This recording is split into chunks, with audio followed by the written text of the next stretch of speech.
All right, welcome, folks. So today we're gonna have Xuan, right? Someone that I've been speaking to for the past couple of months, based in Malaysia. One of a pretty impressive young men, right? That does talk about dividend investing in his blogs, right? And he helps a lot of people with greater clarity of their finances, right? Dividend investing, stocks, and I'll have him to share me more later. So with that, before we begin, Xuan, maybe share a little bit about what do you do, right? Who do you help? Before we start the rest of this interview, bro. Yeah, sure, Mark. So my name is Xuan. I run a personal finance blog in Malaysia called nomanila.com. But the key thing of running nomanila.com is I share about my own dividend portfolio called Freedom Fund, where I build my attempt is to build a low maintenance passive income through dividends, so that sometime in the future when I hope that I can have the choice to do whatever I want, do meaningful projects without having to worry about money lah. Yep. Nice. I love the mission, right? And I guess maybe the first question, just to get a bit of context, for the audience, which is so before you join Master Mentors and work with us, what was some of your current problem situation or your struggles then, before you came on? Just to give clients a bit of better context as well. Yeah, sure. The biggest problem I had before really engaging Mark is, I would say, procrastination, because I've always have ideas in mind on what I want to do with my dividend knowledge and research. But due to procrastination, the mindset that it's going to be difficult to execute, I've always delayed it for about 2 to 3 years. Have all the ideas and everything, just that I like the execution. That's one of the reasons why I really engaged Mark. Mm. uh, Number one is really to get his advice and wisdom and perspective and coaching, and the other hand is really to for the accountability. Knowing that there are people checking out on you to ask your progress, I think it really helps. Yeah. Nice, wonderful. And just curious, I mean, thinking about your own dividend investment journey and you having a very large number of subscribers in your community, yeah. Do you feel that these are some of the similar challenges that they face as well? For people who maybe you know a bit of how to invest in the stock market, how to invest in dividends, but they still can't seem to get the results they want. Do you feel that those are similar challenges that your subscribers or some of the people you work with might face as well? Yeah, certainly. I think to build the consistency on executing on their investment plan, I think that is some of the principles. Oh, sorry, this is some of the challenge and hurdle that they face, especially when the market goes down and goes out, or when the market gets very volatile. I think it's a psychology barrier or hurdle that they need to really overcome in order to do Mm. this consistently. Yeah. Okay, nice, right? And so when you came on to the program, right? Maybe share a little bit about how's your experience like. Was I a asshole, right? Was I not talking to you at all? Like just generally, how's your experience like when you join the Master Mentors program? Yeah, Mark is an asshole. Just kidding. Okay. I guess I'm a Facebook friend of Mark.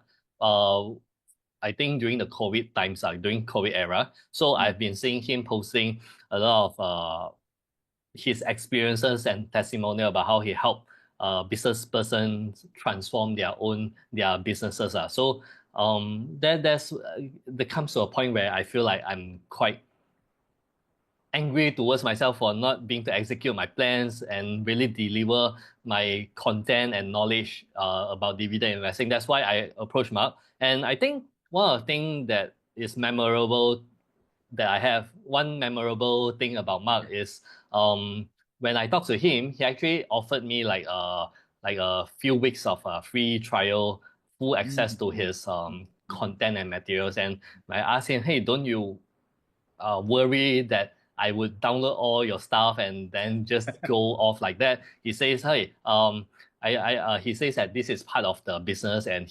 and truly, I guess the value that you get from Mark, aside from his recorded content, is really his insights, your insights, right, on in businesses and the direction that I get to talk to you live. And as a self-employed, I don't really get to hear different perspective, and being able to talk to you live and ask you questions and hear your perspective. I think that's one of the another more valuable thing that I feel I've gotten from your coaching so far. Yeah. Nice. And I'll cover two things for this portion. Number one is so I don't offer like that weeks of free trials to just anyone. So for Mm. those people, I mean, if this first time you're seeing Ishan, know that one thing why I made that arrangement with him, right, is because I could really see that he cared about the people he worked with. He really cared about his craft, and he's someone that actually really wanted to succeed, right? So it's people I love working with. And I told Ishan, I'm running a lifestyle business. I can do what I want. So I decided to give him, right? If I was answerable to shareholders, or I'm a big listed company, right? Or with many different partners, I might have to get their approval. But no, right? That's one of the beautiful things about having a lifestyle business. You get to work with people that you like. Number two, which is, yeah, I think one thing Ishan mentioned, which is in today's world, especially with AI, everybody can be giving like lots of recorded content, right? Like videos in the world. And I think you also agree with me, right? Which is information might not be everything, right? Sometimes it's about context, about implementation, about giving personal feedback, right? And sometimes that 1 3 minute conversation can save someone years, right? Or decades of pain and struggles just with a simple conversation, once you give that one insight for them to do the right thing. And it also boils down to people who like in this case struggle with procrastination. Sometimes it's not about the fact that you have fears, right? Or you suck as a person. Sometimes, right, it just you need that 1 or 2 shifts for you to finally move forward and take action. And this is why I love what I do. So yeah, so Ishan, thanks for sharing. And with that, maybe could you share maybe in your opinion, like what do you think were top 2 or 3 biggest takeaways you have gotten for yourself since joining the Master Mentors program? Just curious from your point of view. I guess join yourself and really hear your perspective and everything, right? I think really got me to execute. So when I execute and really deliver my content in dividend investing, it really helped me reflect on my knowledge. I got to learn about the blind spot of my own knowledge, where because I've always been investing myself, now that I need to share to people, right? I need to convey it in a way that people understand. Mm. And when I put myself in the different shoes, right, of a reader perspective, right, then I get to see my flaw in my own knowledge. So I guess one of the biggest benefit I get after uh go after delivering my content so far in 2025 is I get to see where I lack in terms of knowledge, and it really helped me reflect on how I can be a better investor myself, aside from helping my readers become better. Yeah. Nice, I love it. And speaking of like helping your readers become better in investing and dividends, maybe you can share a bit of audience for those who might be investors or who are thinking of starting one. Like what do you think are some of the most common mistakes you see people in today's world right now when it comes to investing, finance, that you really feel like, guys, this has to stop, right? Like in your opinion, what do you think are some of the biggest, most common mistakes that you have been observing that's really sabotaging people's investments and returns for themselves? Mm, I would say that people have a wrong starting point when they think about investing. So what do I mean by this? So essentially, the question that most people ask is, what stocks should I buy? That's their first question, right? But I would say what they should learn, in fact, I feel like is they should learn to develop their own set of principles around investing. Like for me, right? In my opinion, the stock market, right? I'm not talking about single stocks, right? I'm talking about the stock market as a whole, right? They tend to have the tendency, right, to grow over time because of how the economy is built, how the authority will step in to intervene to make sure economy runs properly, right? So I have this set of principles that I've built throughout my investing journey, and it really helped me overcome a lot of mental hurdle, especially during a tricky market like right now, right? Yeah. So what I thought is for a lot of people, they got the wrong question from the very beginning. They should be asking, hey, how should I approach investing? What kind of mindset should I approach when it comes to as a long-term investor? So that's one of the things that I really focus on, or especially when I share my knowledge with people, when I write my article or produce my content. So I think in my opinion, when they have the right head start, everything else is much easier. Nice, yeah, and I think it's not just for investing, right? Coming from almost every area of our life, right? Even we are building an offer right now, which is sometimes the question most people are very desperate to ask is what stock to buy, What offer do I do? What idea do I have, right? When the more powerful questions can be those that give us more intention, more grounding about how to approach our journey, right? In your case, which is, hey, what is my objective for investments in the first place, right? Yeah, Like, and what also the principles, yeah, right. And of course, then after that, the principles for success that's important to me. So, for example, for me, when it comes to investing, I've been training investing for a long time in the past, and my biggest investment criteria is, can I invest this and sleep soundly at night every day? Right? Yeah. So that's a powerful one. And so I think the other question I would have for you, right, Ishuan, in terms of investments, which is, yes, I understand principles are going to be very important, having the right mindset, right goals. But are there any particular trends or areas of sectors that you are actively looking at right now? Or are you still going back to the core fundamental sectors, positions that are still going to be evergreen and working well for you? Like, what do you prefer? And what anything in particular you're looking out for over the next couple of months? Well, I'm leaning more towards building a low maintenance investment portfolio. So as such, right, the main tool that I use is this thing called exchange traded fund, or ETF, right? Nice. So basically the things I invest in, a majority of them are things like the broad index, broad market exchange traded fund like the S&P 500 and so on. Because when I approach my investing style, I approach it in a way that, hey, can I not deal with this as once I done my research and due diligence, right? Nice. Whatever happens after that, can I just is it low maintenance? I approach it in such a way. So that's why ETF or exchange traded fund is my main go-to tool or instrument when it comes to building my own portfolio. Yeah. Nice. I love it. Yeah, because and correct me if I'm wrong, right? Like, it's like the difference between someone who wants to be the ultra smart fund manager, but because of that constantly underperforms the market, versus choosing an exchange traded fund. And then, hey, right, you can leverage a little bit, or you can play around with it. But if you use exchange traded funds, you don't have to even worry about stock selection anymore. And then that helps you to win in such a long period of time, right? Trying to be the best. So similar in business, and I think partly that's why we have similar values. I don't plan to build a multiple 7 or 8 figure listed business. I just want to build a lifestyle business I enjoy, make some money, have the time freedom to enjoy my friends, my family, and life is good, right? So I think a lot of people tend to get very what I call it, like, inspired, right, in a way that's good, but also give a very false perspective of what success could mean for them, right? In your case, investing, it could be, I must be the perfect stock picker, and that's why I'm always looking for the perfect stock, versus just choosing ETFs. And in our case, right, sometimes choosing just to build a simple profitable lifestyle business versus having to build like that a big listed company and use the most brilliant magic secret kung fu strategy right out there. So yeah, I think thanks for sharing that, bro. And so with that, maybe share a little bit, and what are some of the results or progress that you have hit or you have achieved since working with master inventors, so that to give people a better idea of what could be possible, right, if they do join. Okay, so right now I've been working with Marc for about a little bit more than 2 months.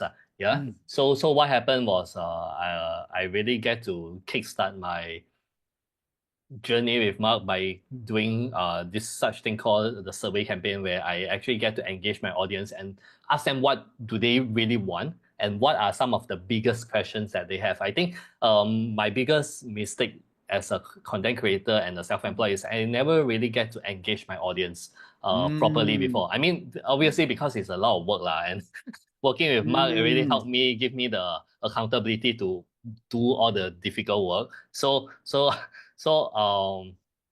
okay, I mean, as a joke, life does get more difficult with working with Marc. Okay, but okay, jokes aside, I think I get to do this survey campaign where I really get to understand my audience. Then I did is I really get to curate content and basically before create content around their questions and their demand.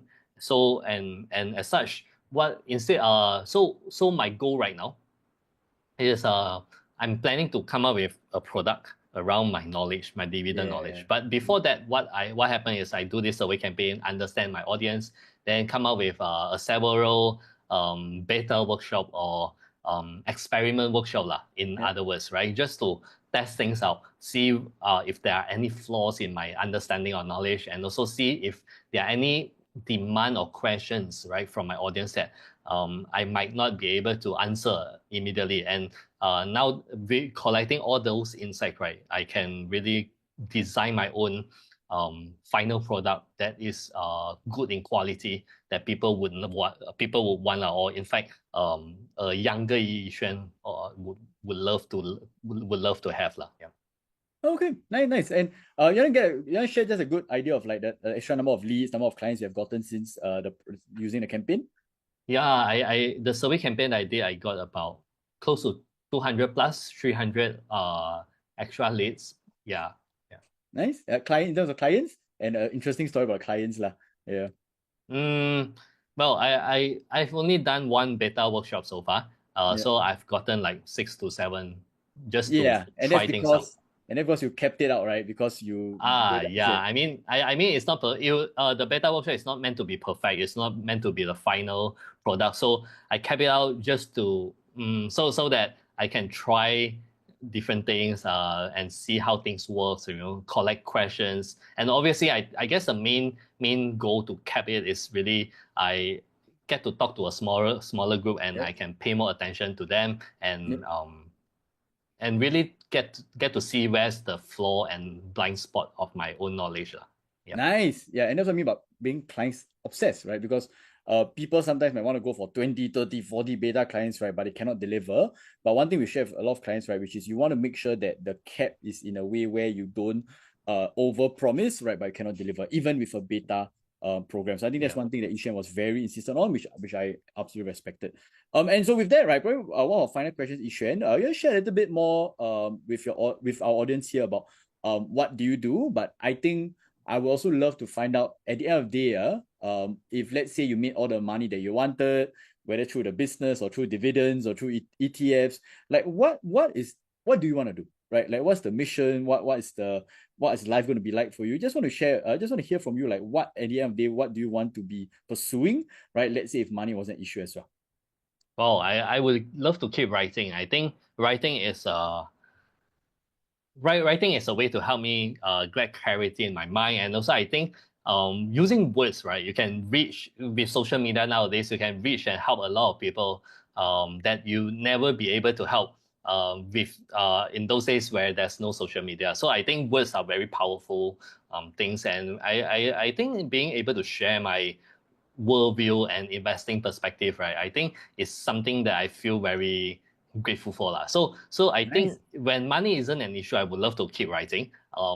And also I would love to just travel around, come and go to a small town, stay there for a while, and so on, just bring a laptop. So I guess that's the kind of lifestyle of freedom that I personally want to pursue lah. Nice, 100%. Yeah. And so with that, the final question, Xuan, like any final words for people who might be considering to join Master Inventors, myself, right, in the program, any final words before we end off this quick interview? Well, I think if you are in a loss in direction, I think, and as a self-employed, working with Marc is a good way to get different perspective.